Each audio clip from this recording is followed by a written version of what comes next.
In the previous part, we got to know U-20 and its captain, Captain Walther Schweiger. Lusitania has finally entered the war zone, and U-20 is just waiting to find the ship during the day of May 7th, 1915. From where we last left the U-20, the crew were brought on top of the conning tower, scanning the horizon for the four-funnel liner. On May 7th, 1915, the RMS Lusitania was sailing towards Liverpool. As the ship approached towards the Irish coast, the ship was slowed down due to fog earlier that morning.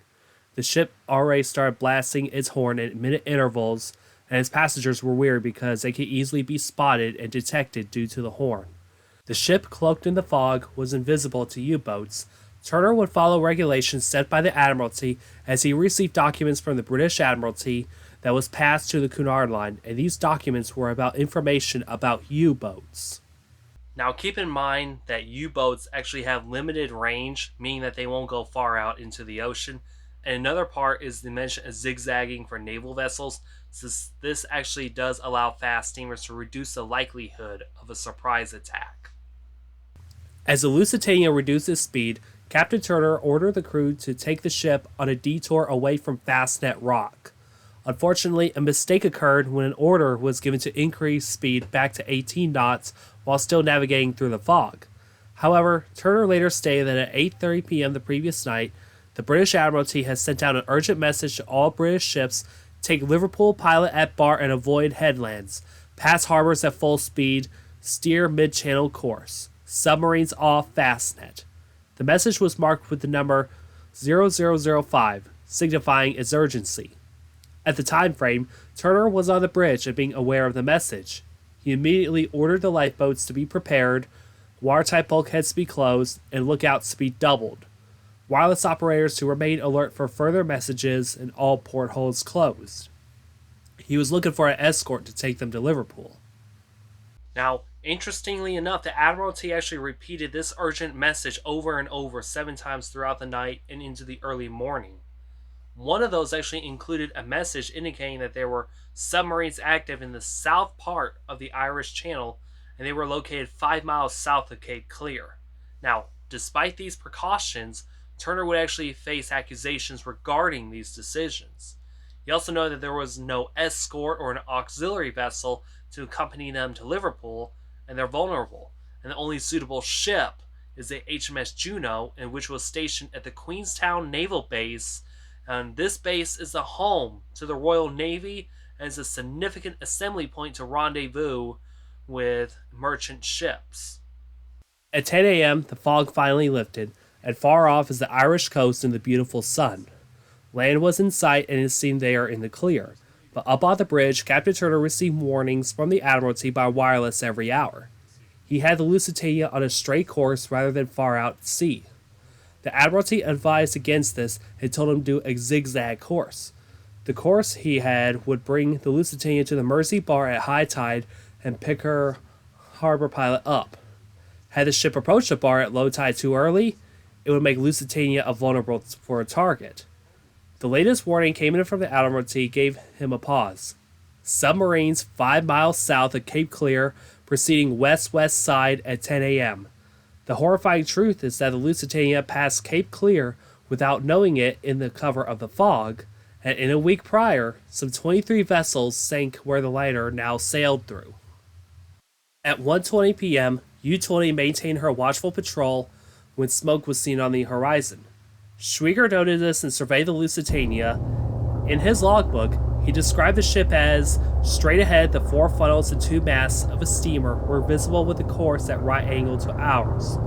So in the context of what Schweiger described the Lusitania in his war diary, this was to describe the profile the Lusitania had, as it was very iconic at the time frame, with 2 masts and 4 funnels, and describe the movements that the ship was making.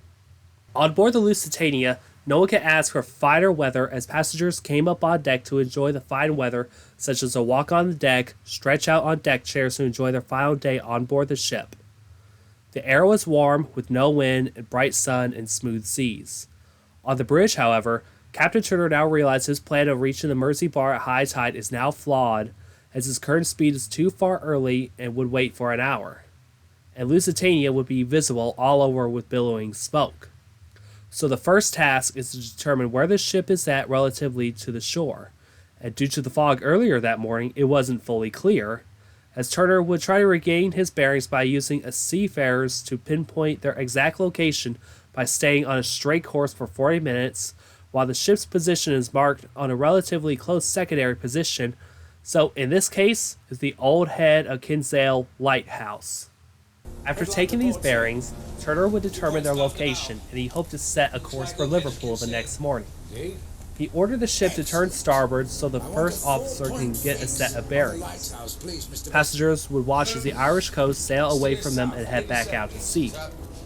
What Turner did was more harm than good, and the Lusitania's fate is now sealed. As Schweiger was watching from his periscope of Lusitania, he recorded in his war diary, the steamer turned to starboard, heading for Queenstown, and made it impossible to approach for a shot. He was at a clear bow shot at 700 meters, G torpedo was set to 3 meters per depth, angle of intersection at 90 degrees, estimated speed of 22 nautical miles.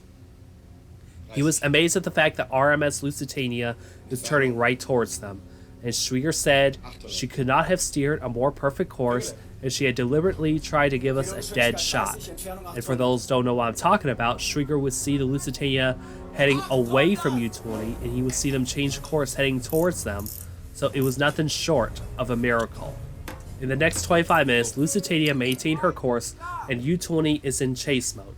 No escorts, no change in course, and no lookouts catch in sight at the periscope. If Schweiger was given a gold opportunity, it is now. Schweiger ordered a G6 type torpedo to be armed, and the tube is armed, flooded, and ready to be fired.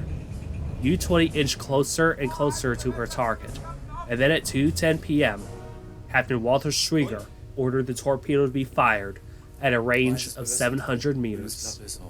Now, during those 25 minutes of U-20 spying on the Lusitania to the ordering of the firing, at 1:45 p.m., Lusitania actually changed course again to 87 degrees east.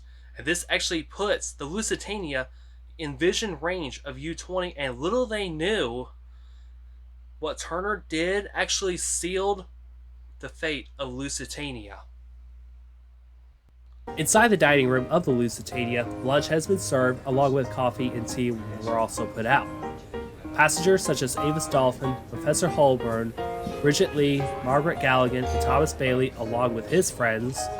Charles Lariat Jr. was awake in the early morning by the Lusitania's foghorn and felt a breeze in the first-class dining saloon. After lunch, he went to his stateroom and put on a sweater before taking a walk on deck with Albert and Alice Hubbard. The couple were on their way to Europe on business, and Albert is set to interview Kaiser Wilhelm II. The Hubbards and Lariat were discussing about the Lusitania entering the war zone. Albert would ask, "Do you really think I'll be a welcome visitor in Germany?" As the passengers stroll on deck or eating their lunch, Seaman Leslie Morton was scanning the waters off the starboard bow of the Lusitania, as he had been noticing disturbances that had not have been there.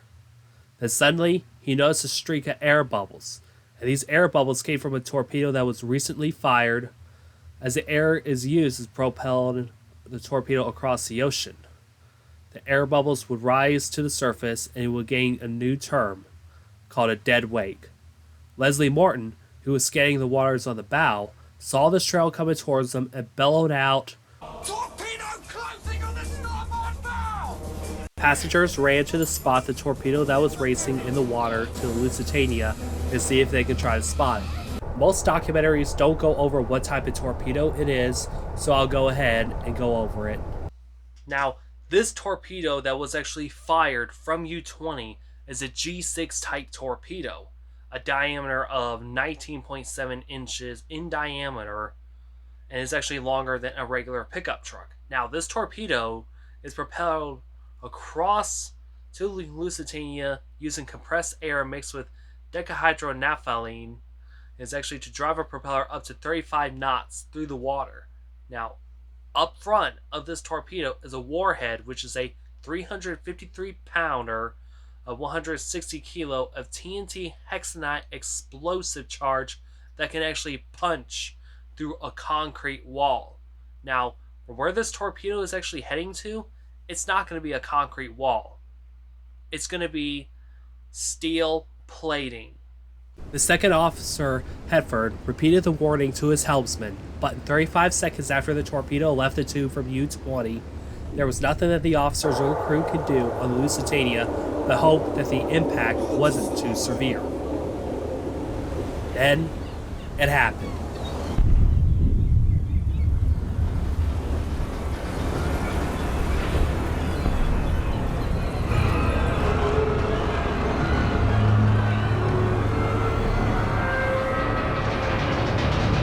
At 2:10 p.m., the torpedo made contact with the steel plating of the Lusitania, detonating the 353-pound Hexite explosive charge and shooting up a geyser of water.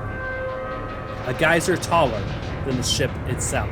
Metal fragments of the torpedo and lifeboat number 5 that was swung out to be used was obliterated into splinters. The torpedo hit the Lusitania on the starboard bow behind the bridge, and the explosion is felt all over the ship, compromising 2 watertight compartments and busting open rivets and shattering the glass that were above the impact zone, which allows water inside to flood quickly. After the torpedo impact, there was a calm between silence and all hell breaking loose. The crew didn't even realize this, but the damage is worse than they thought. 353 pounds of explosives detonated all at once.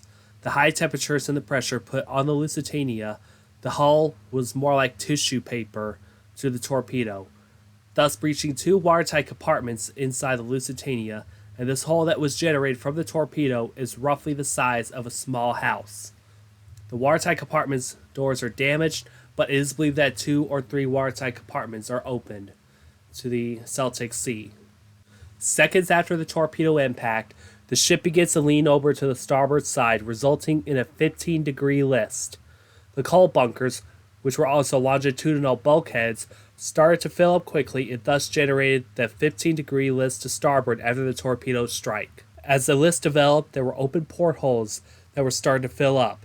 The passengers would leave them open because it was a nice day outside, and these portholes would let in 3 tons of seawater per minute, thus compromised the Lusitania and exceeded the flooding limit to the ship, and there was nothing that Turner could do.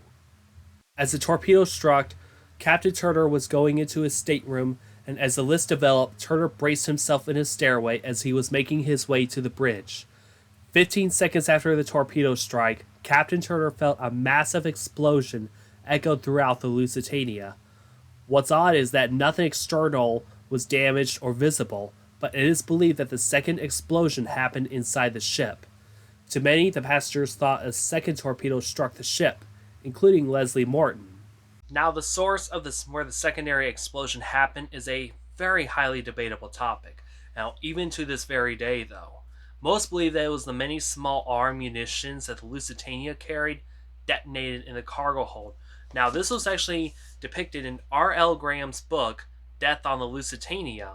But however, there were actually dives to the Lusitania that the cargo holds were actually still intact, so it cannot be that whatsoever. Now, with the amount of the research that I found in the Eric Larson book, and of course the Lusitania illustrated biography, and of course the links to the cargo manifest, I can kind of lean towards the fact that it was actually a steam line or a boiler that caused a secondary explosion. Now, why do I think of that, to be honest, though? It would actually make sense that the Lusitania nearly lost all steam pressure for her engines within the early minutes to the sinking, to which we will actually go over that later. At the old Head Kinsale Lighthouse, a local young boy, 6-year-old George Henderson, was picnicking with his family at the old Head Kinsale Lighthouse. As he and his family were enjoying a good time and taking advantage of the nice clear skies, he and his twin brother were playing football as their father called out to them, directing their attention to a 4-funnel lighter with thick black smoke emitting from a steamer ship. George witnessed a fountain of water shot up into the air, nearly towering the ship, as the ship stuttered and kept going at first. He heard the distinctive sound of what he thought was a rifle shot. Then came the second one, with thick black smoke that would rise into the afternoon sky. What he does not know is that he and his family are witnessing a murder of an ocean liner in the Celtic Sea. As a 6-year-old, this is something that is going to be stuck in his mind for the rest of his life.